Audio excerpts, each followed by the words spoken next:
Okay, and hello and welcome to the Conversational Hypnosis Academy. Very, very excited to have you on board for this brand new product, this brand new technique and method that we put together. Today, we're going to be looking at a little bit of a different context into what we've learned in the past with our previous products, such as storytelling, hypnotic phenomena, how to put people into trance easily, how to use conversational hypnosis for therapy. But what we're going to be looking at today is a new style of hypnosis that's still going to involve everything we've learnt in the conversational hypnosis context. But now we're going to be looking at more the therapy.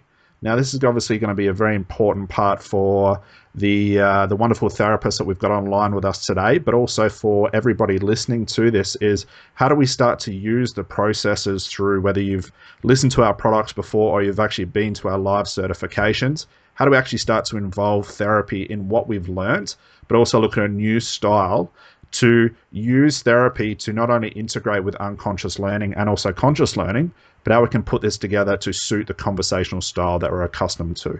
So what we're going to be looking at today is how to utilize imagery and symbols to put people into trance, but also have them experience deep trance phenomena like hallucinations, but also how to involve these symbols for a therapeutic outcome. So before we get started, I just want to introduce, we'll say hello to the wonderful therapist we got on board, which is Rebecca. How are we doing today, Rebecca? Good, thanks. Good, thanks. Thanks for having me. No, my pleasure. Thank you so much for jumping on board. We started this process. We had a bit of a chat, being that Rebecca, yourself, you'd done a couple of our trainings before, and we had a bit of a chat, and you came to me and said you wanted to learn more of how to take your therapy process that you've learned so far and improve it. Would that be correct? Yes, Excellent. definitely. So what's your background, just to introduce yourself, Rebecca, what's your background with hypnosis so far? Okay, so I've done training with Scott at the academy, and I'm starting to see some clients now, and I'm just really looking forward to refining what I know and adding in more skills to make it a lot smoother process. Excellent. Beautiful. So that's exactly what we're going to go through today. So to give you, well, to set a bit of a context for yourself, as per our normal trainings, I want to jump straight into the actual content. What I want to look at today is this product we're putting together, this process we're putting together is going to work in three parts. We can look at today as being session one. So what we're going to be working with is this idea of working with symbols, imagery, and also describing how the unconscious mind actually communicates to us through trance. Now, this is very important. Being that you've got a background with our trainings with conversational hypnosis, you're well accustomed to it being natural. You're well accustomed to it not being planned or scripted out, but being able to use your conversation for a therapeutic outcome. That would be correct with your sort of style of training, correct? Yes, correct. Excellent. So we want to start to, as you said, refine these skills that you have and introduce you to a new way to do therapy. So let me set a quick context about what this is all about. We are going to be working with symbols and we're going to be working with internal imagery. Now, to give you a bit of an idea of why we've picked to go down this road accordingly to work with symbols and imagery is because, believe it or not, it's actually one of the easiest ways that your unconscious mind delivers you information, but also helps you to give you ideas on how to resolve your own issues. Now, I'll ask you a question first, Rebecca. You've dreamt at some time in your life, correct? Yes, You've definitely. been asleep, you've had a dream. Have you ever woken up from one of those dreams and gone, what on earth was that about? That was really weird and really random? Yeah, only most of the time. Most of the time. Have you ever woken up after a dream and felt emotions from a dream that you've just had, knowing it wasn't real? Yeah, Have yeah. you ever had nightmares before?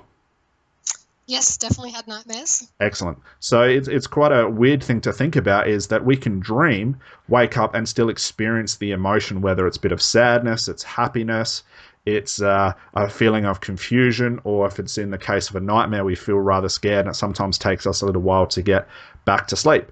So my question to you is, why does this happen? Why does all of a sudden that we can dream something that's symbols, full of symbols and suggestions and imagery, but still feel the emotion of a dream knowing that it's fake? Why do you think this is? Mm.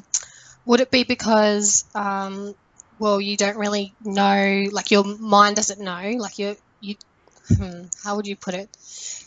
You don't really know how to determine whether experiencing something for real or just in your mind. Does that make sense? Yeah, So that's exactly correct. yeah. 100%.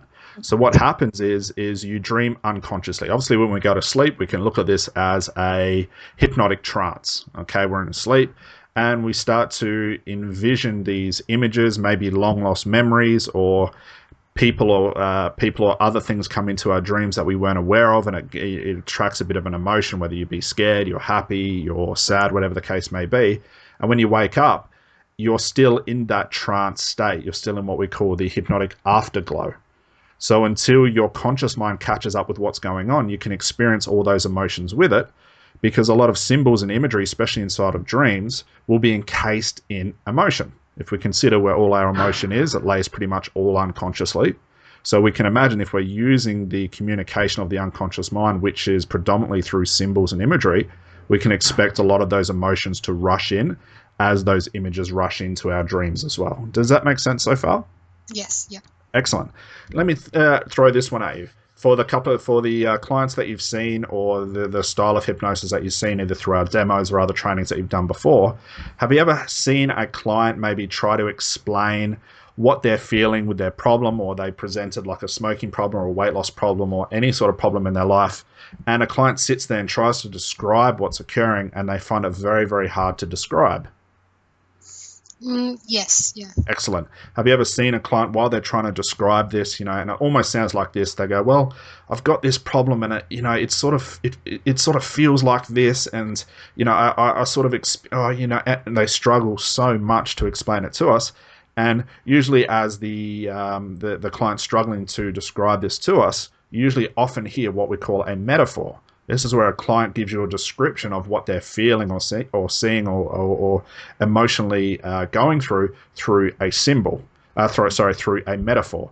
And you usually notice when a client describes a metaphor, they struggle to give out that metaphor. So to give you an example, you might have a client that is trying to quit smoking and they can't do it. And they say, "Well, I feel like when I smoke, I'm sort of stuck in the mud. I can't get over this problem and I just feel stuck, like I've gone through heavy mud and my feet are completely stuck." Have you heard anything like that before? Come across something like that before? Yes, definitely. So what they're trying to do is they're trying to describe a scene, but it usually comes out in that metaphor because what they're trying to describe is unconscious. And consciously trying to describe something unconsciously is not only very confusing, but it's very hard to grasp the grassroots, so we could say, of the problem to describe it to you as the therapist. So this is just a bit of a side note, is when your clients sometimes present us a problem and they start to describe metaphors, more than likely your session will end up using symbols throughout your interaction with them, because that's where they're headed anyway. Does that sort of make sense? Yeah, perfect sense. So keep that in the back of your mind, because we're actually going to use this as a utilization tool through our training of the next 3 to 4 sessions together. Okay. Something else I want to bring up is this idea of knowing that we're dreaming, knowing that we've got symbols and imagery. What is this all about? Why does the unconscious mind choose symbols and imagery through dreams? And what are dreams? What are they for? What are they doing for us? Any ideas or any thoughts on that? Probably just because symbolism is the easiest way for us to relate what we're going through during the day and all the things that we're trying to process, I guess, in our day-to-day life. And then I suppose, yeah, like just that's, I don't know, it's just the way to relate how you're feeling and what you're experiencing through pictures, I guess. Perfect. 100%. That's a perfect description. That's exactly what happens. The majority of the mind deals in pictures, okay, in seeing and in pictures. And even blind people will still see pictures inside their mind, although they can't necessarily see it through their eyes, through the various medical problems, whatever the case may be.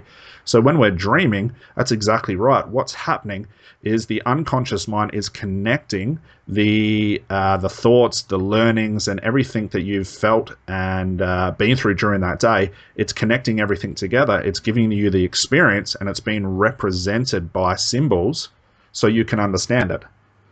Knowing that the unconscious mind is always trying to communicate to us, is always trying to help us resolve a problem, and it does this through imagery and symbolism.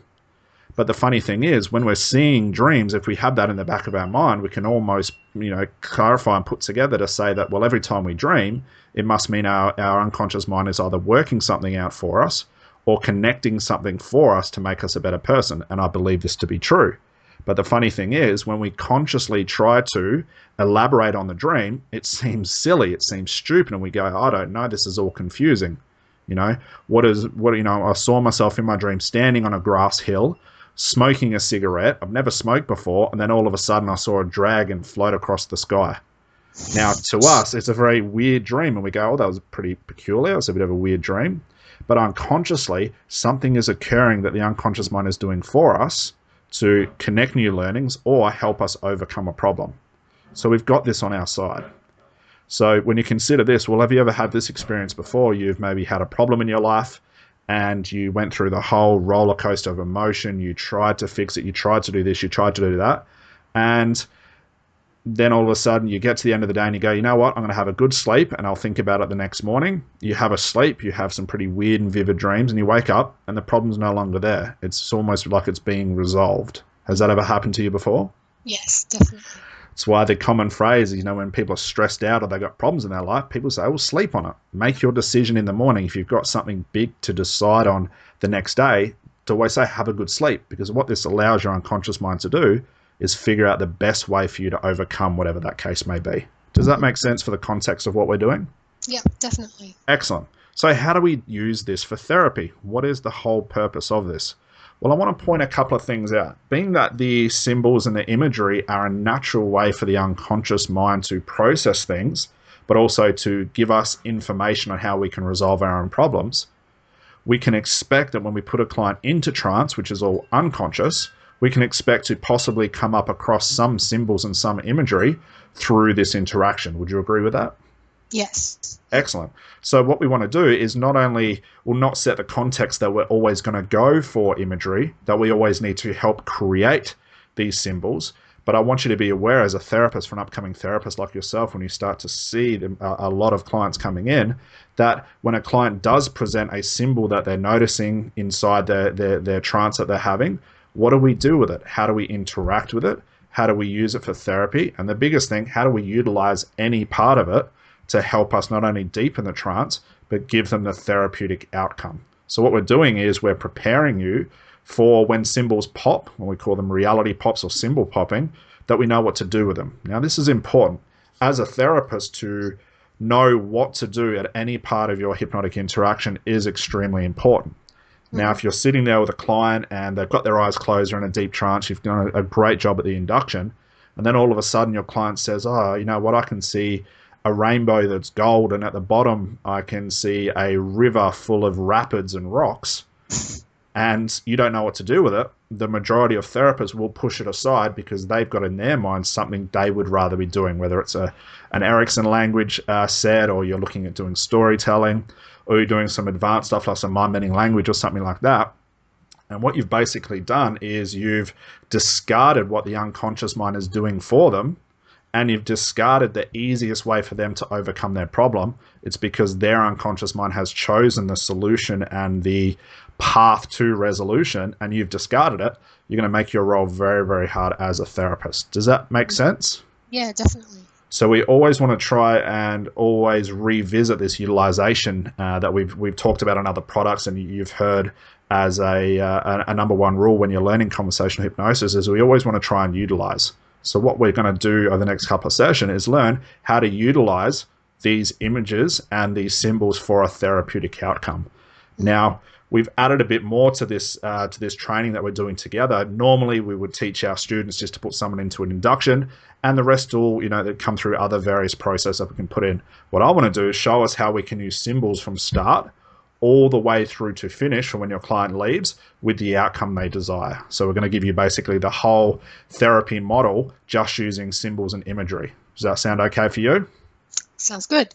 Excellent. All right. So before we get into the actual content of what we're going to be going through today, do you have any questions for me so far? We've just set the foundation of why and what we're doing. Do you have any questions about what we've been through so far?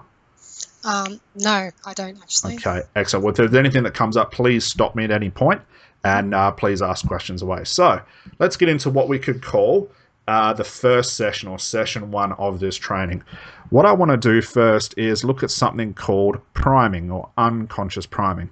Now, we talked heavily about this at the certifications that we hold live. We also talk heavily about this with our Stop Smoking product, this idea of priming the client for what's going to happen during the session, in between the session, and after the session's complete.